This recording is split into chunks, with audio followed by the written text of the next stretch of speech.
Okay, good afternoon. This is day 114 of describing a day of thought in the life of schizophrenic Dominic. I believe I experienced schizophrenia, but that it is a reality to be experienced and that I'm not diseased or crazy. I've shared these videos to describe some amount of sanity in my thoughts amidst the world turning things around and going crazy on me and warring upon me and then telling everybody that I was crazy. Day 17 of these videos, I describe why I call myself schizophrenic rather than targeted individual.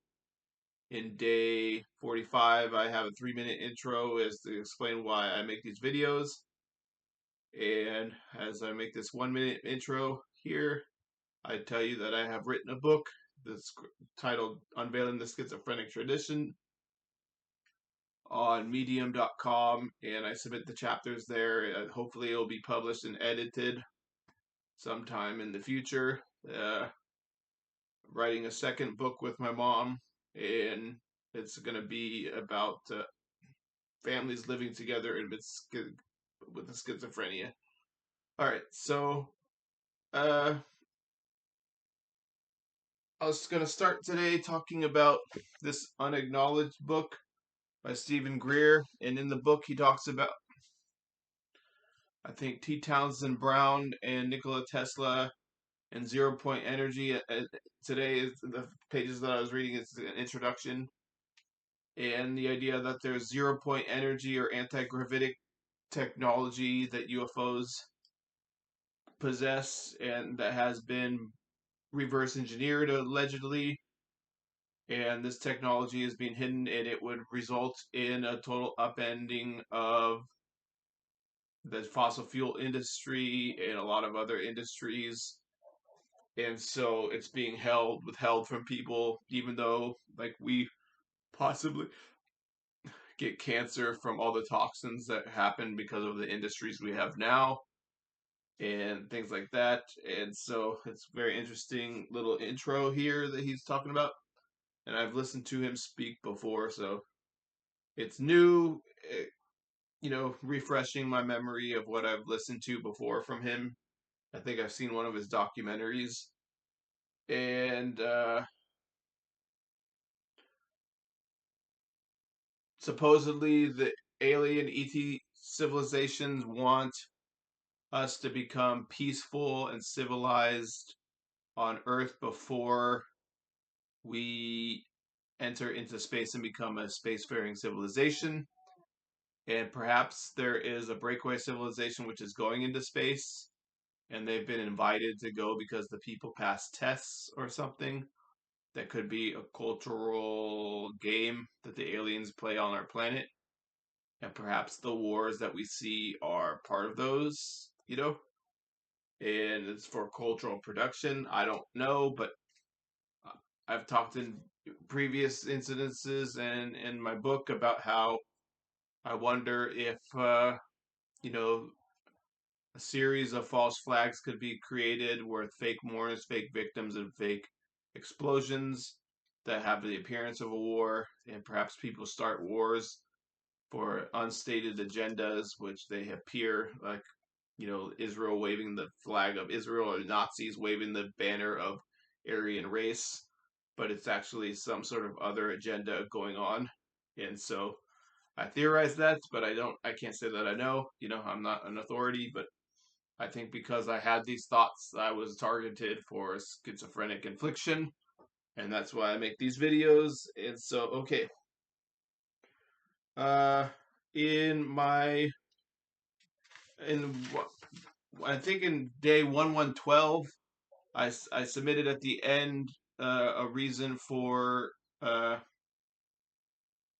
synchronicity that I found in the books, particularly a language older than words, and I think the other one was We Are Electric. And they were both talking about eggs and ovulation and reproduction. And they just happen to be at those points in the book when I read them, and I find that kind of interesting. And what's the chance that I would be reading out of 15 books at 2 pages at a time at random? One day I feel like doing it, one day I don't, or whatever, and then I pick the books up at random too, and I come up to these points in the books where they're kind of lining up. I think that's kind of interesting, and so I think it's like a synchronicity. And it one thing I was gonna say at that about that was they talk about one of the things that way back when I was at Occupy and stuff like that, it was talking about you're going to have a baby, and they meant an idea, like I was birthing an idea or birthing a project, like a special access program project or something. And they were constantly telling me I didn't really know what they meant or whatever. And that's the thing with schizophrenia. They send out all these coded messages and like, what are you talking about? I don't know what you're talking about. And they're always communicating in code and stuff like that. And so they tell me I was gonna have a baby, and it's just like in thought or idea or something like that. And like, uh, I I don't have a girlfriend, I don't have a wife, and so I'm not having a baby. So I don't know why they keep telling me I'm gonna have a baby or whatever. And anyways, in that book, A Language Older Than Words, it talks about the guy being in the corner, and I'm in the corner here, and this is my baby or something. So I don't really know. I don't really know it, but that was all synchronicity, and so that's what I was going to talk about in relation to that. And so in uh in my other book, uh Fingerprints of the Gods, it discusses Giorgio de Santillana, and he's an MIT professor who proposed that there was a serious, advanced, scientific, intelligent group of people who veiled techno technocratic or technological uh, terminology of advanced astronomical science in the myths that were going on way back thousands of years ago. And supposedly, if you read these myths, there will be technological advanced astronomical science in them that you can readily find out or whatever. So he's going to go into that as we go into this next chapter. And he uses this fact as a basis to say there was like some sort of civilization way back when that was very highly advanced. There were people involved in those civilizations that were highly advanced. I actually wonder myself as like I get some sort of messages through time about the fact that there was maybe time travel, and there's like a something communicating through time, and that's something that I actually, and it's hard to explain, but like I explain it a little bit in these videos sometimes as I come across these things, like, well, it might be a message through time, and it doesn't happen all the time, but sometimes things line up, and I'm like, oh, well, that's part of my program that's gone on for the last 15 years, and they're kind of communicating to me that something was knowledgeable about present day events back in that frame or whatever. And so, yeah. I don't really know how else to say it.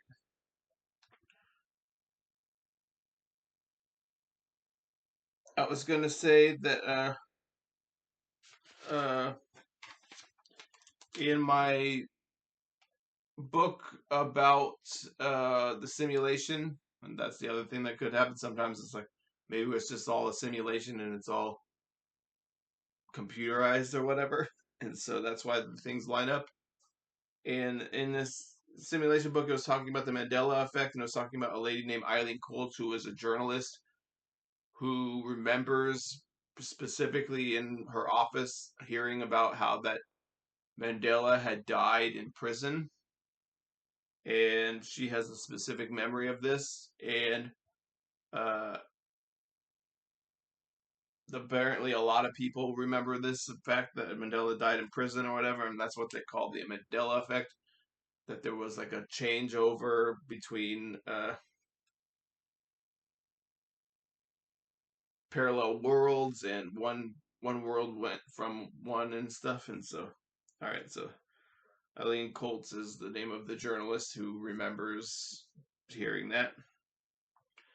And I was gonna talk about, the gang stalking. I said the other day that I was getting a lot of women rolling their, or it's getting a lot of men doing the macho man thing, like they looking at me and stuff like that, and trying to intimidate me or something, or make me uncomfortable. And it's like this manufacturing of what people are calling the manufacturing of masculinity is going on right now. And so, yeah, this masculine macho men are going around harassing people and stuff. And in Phil's coffee, I always get kind of harassed in Phil's coffee. They like, in fact, Phil's coffee itself could have been created to harass me. It's supposed to make me remember my friend named Phil and people named Phil and stuff. And there was every time I go into Phil's coffee, like people are, like what happens is I go up to the register and the woman will look flirtingly with the guy ahead of me who's like fitter than me or whatever, and then I show up to the register and she turns her back and walks away.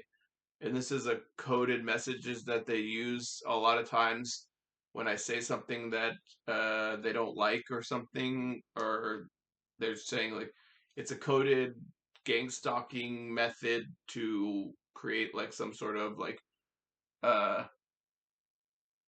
negative feeling in me or something. And I mean, it's just kind of stupid or whatever, but like, I was getting a lot of, for the last month or so, I was getting, since I make these videos, not all the time, but a lot of times, that I get a lot of women looking at me and rolling their eyes, or like walking. What they do a lot of times of gang stalking, sometimes they'll get attractive women to walk across your path to get you to look at them.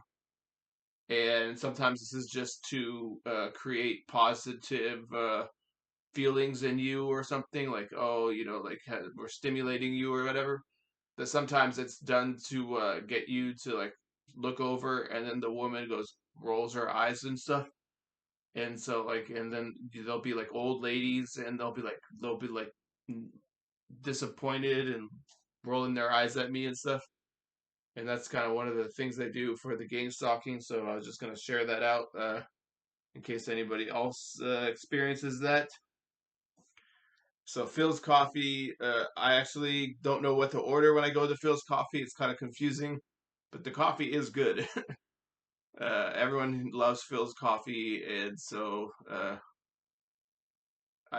there's always something weird going on in Phil's coffee. Every time I go in there, there's some weird thing going on. And so, but I don't know what to order at Phil's coffee because I don't know if, like, it says 5 to 400 calories. I'm like, I don't want any calories in my coffee. I just want the 5 calorie coffee. All right. In wiretapping, supposedly Pete Hegseth, the story is that he wiretapped three buddies or three people that were in the Defense Department around him, and they had leaked something about him to the press. And I'll just let you know that that is probably bogus, because they have mind reading, and mind reading has been around since the 20th century, and wiretapping is from like the 1890s. So if you think that the United States government never went past wiretapping in 140 years, you're out of your mind. And so you see all these people saying like, hey, my mind's being read, I'm being harassed by satellite. And so like, this is the schizophrenic experience, like, hey, satellite is monitoring my brain and they're reading my mind, and then they're harassing me and stuff. And that gets you diagnosed with schizophrenia, but like, it's really just a system to control people. And it's like a little thought experiment going on. And so the like I say, wiretapping is a 140-year-old technology. So if you think Pete Hegseth, the head of the Defense Department, is relying on that technology to keep tabs on people around him, you're out of your mind. And if he really is, then he doesn't have any power whatsoever. and that I really doubt that. And so I think that's just kind of like a bogus story that they put out there for like, just like I think the Nixon thing was bogus, that he wiretapped people. That was probably the first introduction of mind reading potentially at that time, and then they wanted to create this narrative about wiretapping and stuff like that, and in the public, while they were going and implementing this new mind reading system and stuff. So then you have to ask, well, mind reading goes back maybe potentially thousands of years. All right, it's been 15 minutes. I'm gonna stop, and thank you for listening to me today. I can actually go a little bit longer than the 15 minutes and 20 seconds because I did something on YouTube. I verified my account and stuff, but I don't want to go too long, so I'm going to stop anyways. All right, goodbye.